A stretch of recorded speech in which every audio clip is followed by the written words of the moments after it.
ang Digicast Negros X, ang top 10 nga balita sa Negros Island Region, ang amon idulong sa inyo. Kagyaring atong top story subong adlaw, January 20, 2026.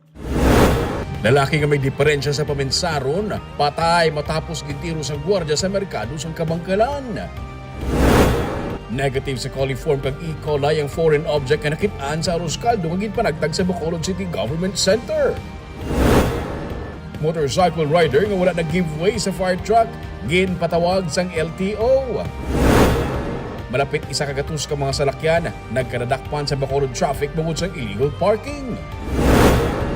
Kag sa good vibes, dinagsa festival sa Cadiz City sa weekend na. Inatanan sa Digicast Negros X.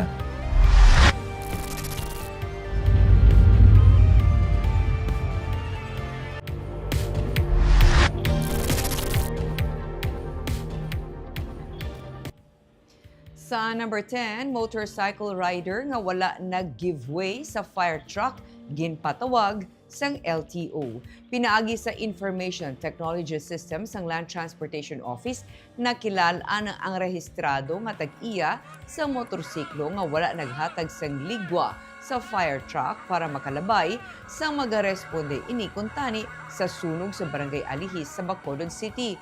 Ginmanduan sang LTO ang registered owner kag ang driver sa motor nga magpakita sa LTO NIR Regional Office sa sulod sang 5 ka adlaw humalin sa pagbaton sang order. Sila ang ginamanduan man nga magpasa sang written explanation angot sa natabo.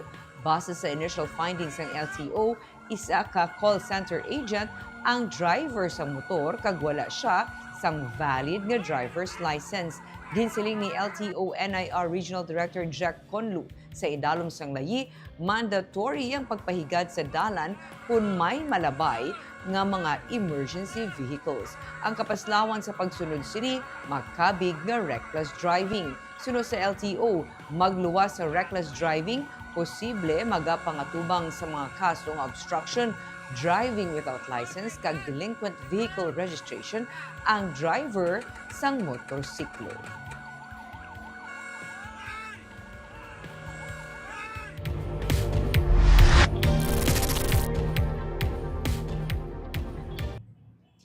Sa number 9, kinahanglan sang approval sang City Administrator sa Bacolod antes magpanagtag sang pagkaon sa BCGC.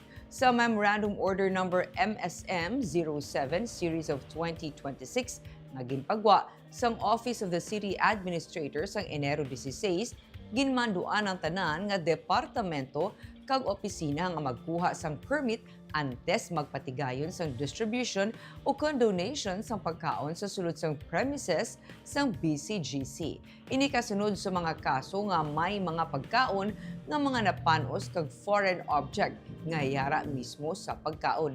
Nasad sa memorandum nga ginapapanaog ni City Administrator Marca Mayo, nagkasaad nga ang tikang ginpatuman agud masiguro nga safe ang mga empleyado, kliyente, kag bisita sa sulod sang Bacolod City Government Center kag malikawan ang posible nga health risks. Sakop sang patakaran ng tanan nga klase sang pagkaon, lakip na ang luto, hilaw o kun processed food products, bisan ano pa ang pamaagi sang pagpreparar o kun pagputos.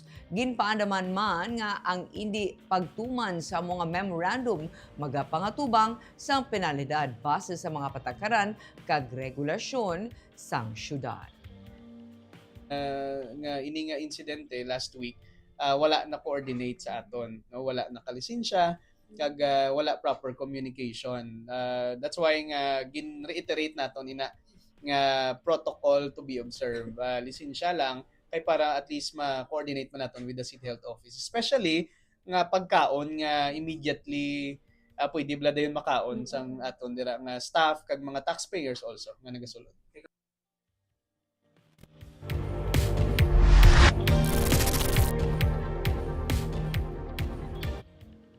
Sa number 8, malapit sa 100 ka mga salakyan ang nagkaladakpan sa BTTMD bangod sang illegal parking. Ginsiling ni Attorney Ruben Micaela Sabig, ang pamuno sa Bacolod Traffic and Transport Management Department o kung BTTMD, ang mga katapos ng towing team nagauna anay sang 5 ka minutos nga warning agud hatagan sang tsansa ang mga salakyan na nakapark sa towing area nga makahalin kag kung magsobra na sa 5 ka minutos nga hindi pa makahalin, ila na inigilayon nga ikarga sa towing truck. Ang mga sarakyano kon motor nga nakapark sa illegal areas ginahatagan sa gihapon sang ticket bilang violation sa parking ordinance. Dugang panisabig, nagka-problema ang departamento bangod na puno ng impounding area sa Barangay Alihis, gani kinahanglan gid ang husto nga pagdumala sa mga nato nga mga salakyan. Iyaman ginsiling nga kada adlaw may 2 ka enforcement team nga gina-deploy agud bantayan ang mga naga-illegal parking. Pero you have to understand, hindi man na sila nga pag-abot namon, mato, bidayon. Ang instruction is we follow also ang amon yung guidelines, which is pag-abot dito, mapawangwang na or mapa-alarm nga inugto na ding area para makagwa man, mahatagan chance ng mga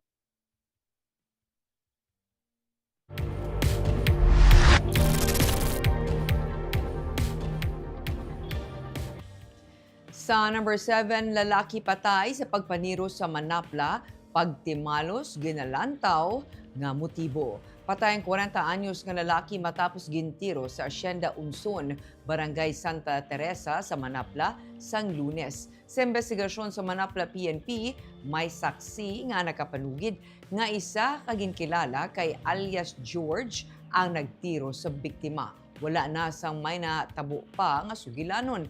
Hinali na lang ang gintiro sa suspect sa lawas ang biktima apang nakapalagyo pa ini gani iya ginlagas kag liwat nga gintiro sa ulo. Nalagyo ang suspect matapos ng insidente kag nakuha sang pulis ang isa ka bala sang caliber 45 nga pusil sa crime scene. Nakapanugid ang amay ng suspect sa mga pulis nga may dumot ang iya anak sa biktima bangod iya ginaalegar nga ini ang suspect man sa pagpatay sa iya nga tiyo. Padayon nga ginpangita sang mga pulis ang suspect.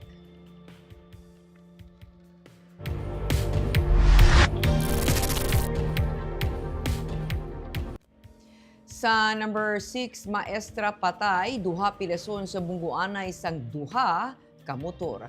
Patay ang isa ka private school teacher samtang pilason ang 2 ka driver sa pagbungguanay sa 2 ka mga motor sa National Highway nga sakop sang Barangay Marina sa Banwa sa Binalbagan Domingo sang gabi. Ang kas sa motor na patay nga si alias Rhea, 26 anyos, residente sa Barangay 4 sa Isabela. Samtang pareho nga nakaangkon sa pilas ang mga drivers ng 2 ka mga imbulbado nga motor. Nagwa sa investigasyon nga padulong sa hinigaran ang motor nga ginasakyan sang maestra. Ginamaneho ini sang iya live-in partner nga si alias Joshua, 26 anyos. Ang kontra nga motor nga ginadrive ni alias Andre, 50 anyos, ang gikan sa barangay Kambugsa, kag pagwa sa highway sang natabo ang pagbungguanay.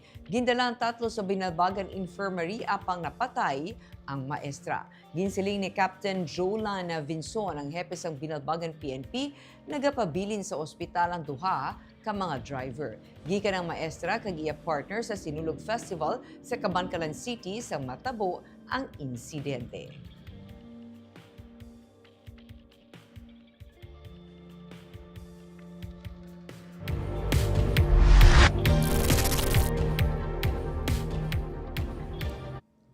Sa number 5, river safety measures ginapa-review sang alkalde sa Sagay kasunod sang pagkalumos sang 2 ka estudyante. Ginmando ni Sagay City Mayor Leo Rafael Bibo Cueva ang gilayon nga review sang river safety measures kag emergency response protocols sa ila syudad. Ini kasunod sa pagkalumos ng 2 ka mga grade 10 nga estudyante sa maanod sa daludo sang tubig sa Himugaan River sa Barangay Malubon.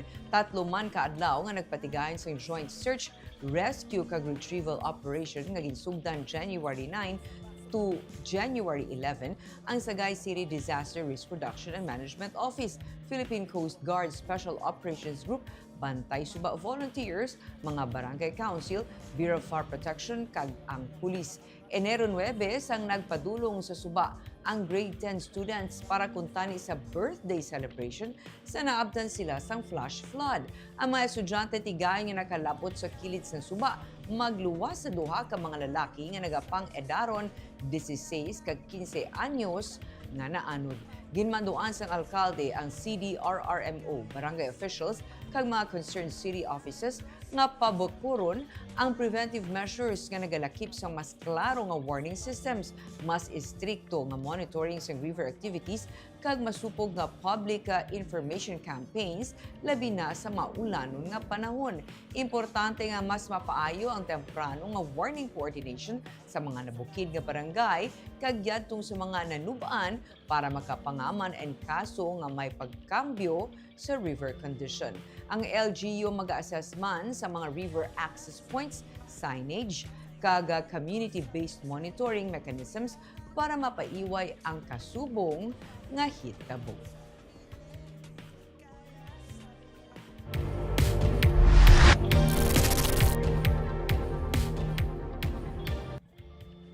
Sa number 4, Govlacson kag admin na office magapabilin sa daan nga Kapitolyo bisan mangin operational na ang bago nga PAC building.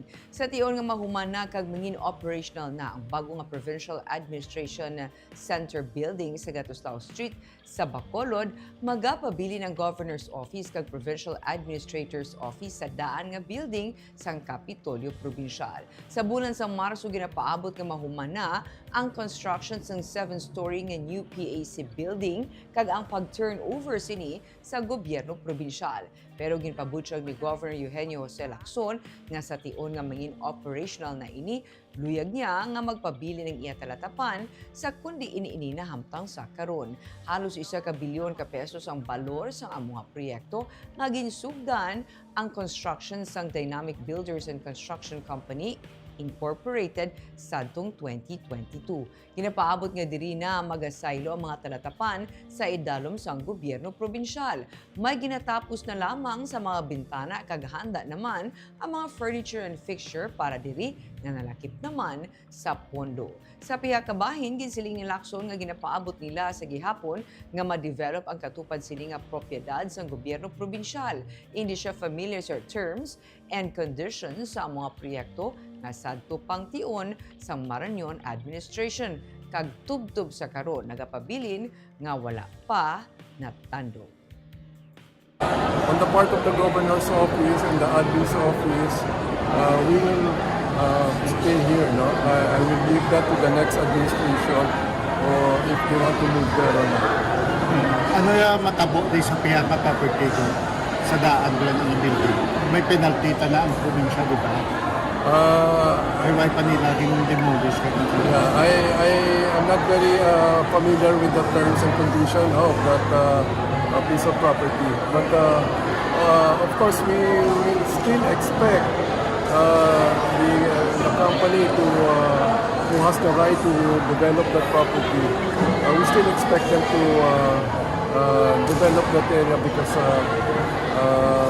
that will be a very productive building once it is finished.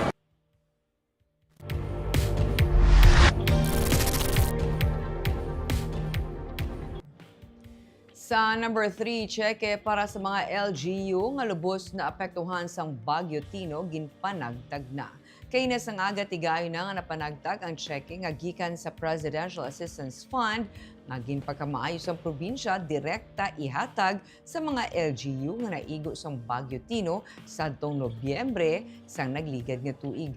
Personal nga ginbaton nanday Moises Padilla, Mayor Elia Garcia Yulo, Bago City Mayor May Haveliana Yao, Hinigaran Mayor Mary Grace Arceo, Isabela Mayor Miguel Yulo, Pontevedra Mayor Jose Maria Alonso, kag mga tiglawas sang Binalbagan kag Castellana ang cheque. Inianggikan sa 50 million pesos nga Presidential Assistance Fund nga gin-release sa Negros Occidental. Sa tion nga makumpleto na sa La Carlota City ang mga documentary requirements, iga-release naman ang pondo para sa ila. Sino kay Governor Eugenio Jose Lacson, kuni panghatag ini sang LGU bilang financial assistance sa mga apektado, dapat ini o kung hindi ini, magsobra sa tig 5,000 pesos. Sunod kay Garcia Yulo, magasapol pang iyang banwa sa Huwebes para makasugtan kung pilagid ang kantidad nga iga-release sa mga apektado sa madason nga semana.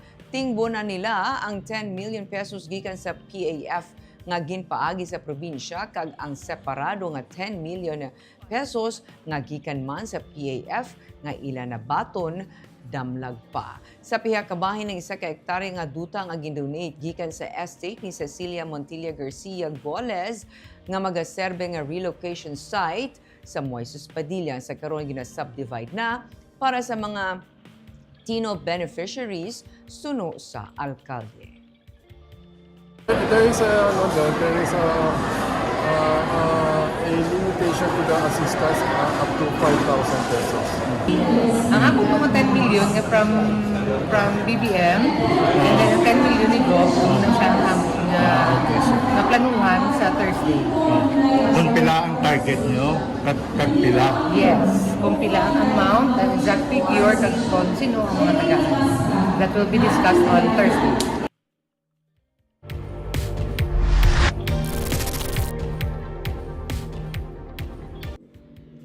Sa number 2, negative sa coliform kag E. coli ang foreign object nga nakita sa arroz caldo nga ginpanagtag sa BCGC. Ini ang resulta sang bacteriological examination nga ginpatigayon sang Negros Prawn Producers Cooperative Analytical and Diagnostic Laboratory sa foreign object nga nakitaan sa arroz caldo nga ginkaon sa isa ka empleyado sa Business Permits and Licensing Office. Sunod kay City Administrator Mark Steven Mayo nga si Councilor Wilson Gamboa Jr. ang nag-donate sa arroz caldo. Dugang pa niya nga ang duha ka empleyado ang nagsaysay nga sang ila ginapisga ang itong nga bagay nga nakitaan sa arroz caldo nagbaho ini. Ugaling hindi matumod kung ano ang nasapwan nga foreign object kag nangi negatibo ang resulta sa total coliform kag E. coli test. Sa statement ni Gamboa, iya ginsiling nga ang paghanda kag pagapanagtag sa arroz caldo madugay na niya nga ginahimo antes pa man siya magsulod sa politika. Ang arroz caldo ang iya voluntaryo nga ginahatag para sa mga tao na nagaproseso sa business permit pati na sa mga empleyado. It has been his advocacy, no, according man sa iya. That's why nga he felt obligated man or he felt it proper nga mag-conduct sang sinang advocacy within the premises ang Bacolod City Government Center.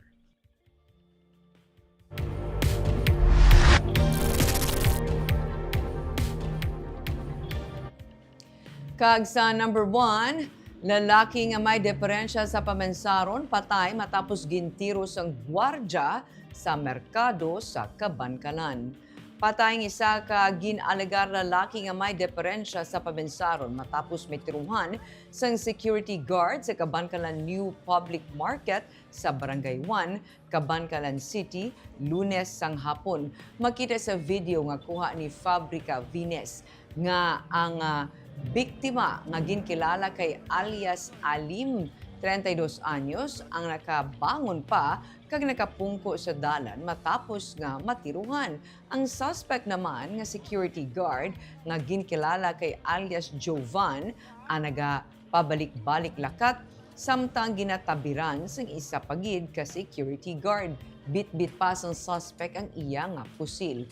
Gintipunan sila sa mga tao sa gwa sang merkado. Ginsiling ni Police Lieutenant Noli Gudaka, ang Deputy Chief sa Kabankalan PNP, ginpatay ni alias Alim ang switch sang kuryente sa merkado, rason nga ginsaway siya sang security guard. Nagbato si alias Alim sa security guard kag nagluntad ang komosyon sa tunga nila. Tubtub nga nag-abot o kung naggabot sang service sa firearm ang security guard kay gintiro ang biktima sang makapila ka beses. Gindala ang biktima sa Lorenzo Zaco District Hospital apang napatay ini. Suno kay Gudaka, kaso nga murder kung homicide ang ipasaka batok sa security guard nga karon detained sa Kabankanan, PNP.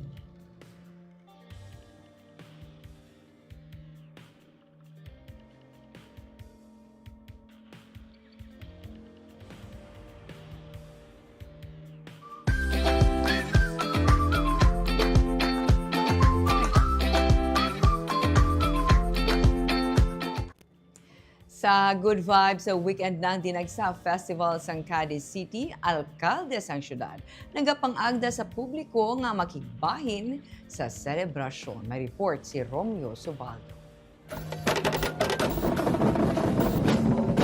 Limang tulog na lang, 52nd Dinagsa Festival na sa Cadiz City. Ang isa sa mga pinakapopular kaginadagsa nga kapistahan sa Negros. Liwat masaksihan ang mapagsi kag maduagon nga mga performances sang mga tribo.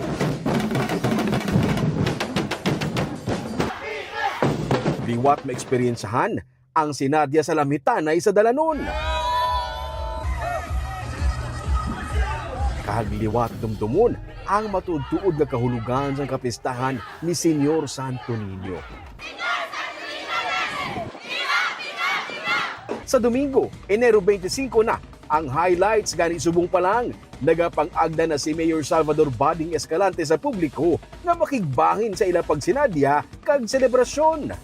Sa palaabuton na Enero 25, highlights ang aton Dinagsa Festival, ika-52 na pagsaulog sang Dinagsa Festival.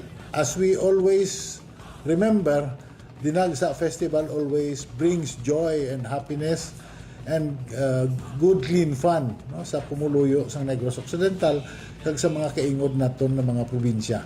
No, so come January 25, inaimbitar ta kamo magdagsa kita sa siyudad sang Cadiz and enjoy the festivities, enjoy ang Lamhitanay Festival. No, this is all in honor of our patron, the Senyor Santo Niño. So if you come, please come with high spirit and enjoy the festivities. Viva Senyor Santo Niño de Cadiz. Yari ang pila sa mga balantayan ng mga events nga sarang masaksihan kag maeksperiensyahan.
Romeo Subaldo para sa Digicast Negros.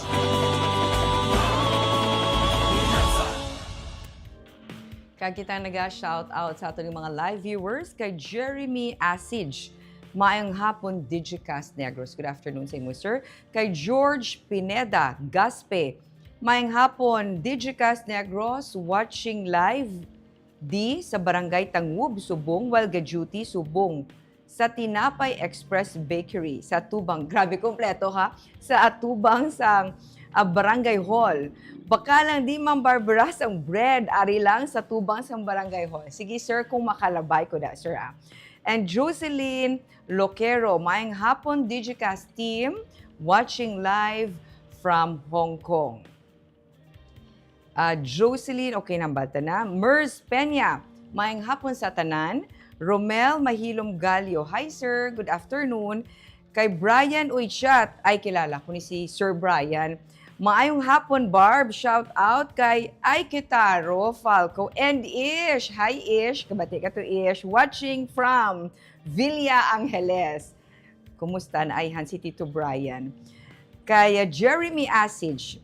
Nagpaapa siya, comment. Maayong hapon, Digicast Negros. Watching from Santa Rosa, Laguna. Today, my CC birthday. Birthday sa nga utod. Happy birthday, Barbie Dolly from Iloilo City. God bless Digicast Negros. Happy birthday sa imong sister.